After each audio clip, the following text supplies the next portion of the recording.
It's just seeing the fact that super fights have been the theme of this year, and I've talked, everyone's asked you about, Spencer and Crawford, and so it doesn't have to be like an intricate breakdown and repeating of things, but just, we're getting in next month, everything's starting to happen. Just what do you see from these two guys just from the press conferences and just how they're just handling everything? And if you really knew what was going on behind the scenes and how that fight actually came about, I think a lot of people would give them guys a lot of apologies, even though I know they won't, and they should be giving them a lot more credit. The fight is one thing. It's going to be a great fight. I think it's going to be an all-time great fight. You just, with those kind of wheels, those type of resumes, and that skill set, it's impossible for it to not be a great fight, in my opinion. But how the fight got made is not getting enough credit. They got together off to the side, not with the suits, apart from the suits.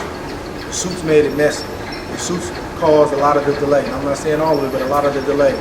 These two fighters, these businessmen, entrepreneurs, they got together and they worked out and ironed out the details and then instructed their teams what to do. That's why we're getting this fight.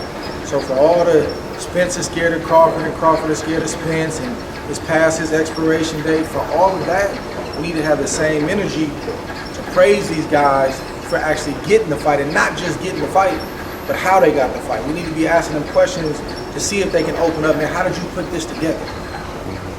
We got to have these conversations, or it's just going to be the same old, just get in there and fight, shut up and fight, shut up and fight. Them days are over, man.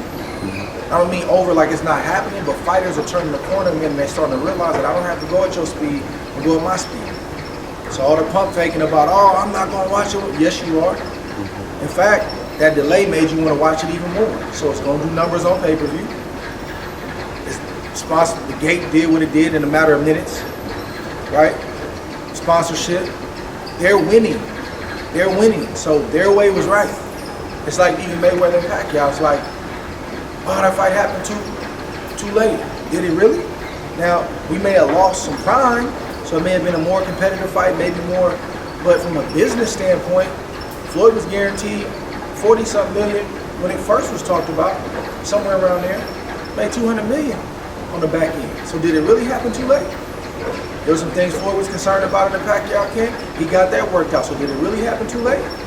So I'm never going to just fit the mold and be a normal boxing guy. It's just not what I'm called to be. So I'm going to have these conversations. I'm going to broach these types of things. You're going to have people, oh, just shut up. Nobody wants to hear that. That's the problem. So I commend these two young men for how they got this done. It's a very deep, intricate negotiation. Spence said it, Crawford said it, grueling negotiation. They got it done. Then they instructed their teams what they need to do. So that's what I'm excited about. The fight is going to do what it does. That's a given. But the fact that they got this done, gave where they needed to give, all right, I'm going to give you that. Okay, you give me this. Man, it's a beautiful thing, man. That needs to be talked about. It needs to be headlines about that. That needs to be in Forbes magazine. That needs to be in Money magazine. That needs to be talked about because they get ready to make a lot of money. And it's because of them.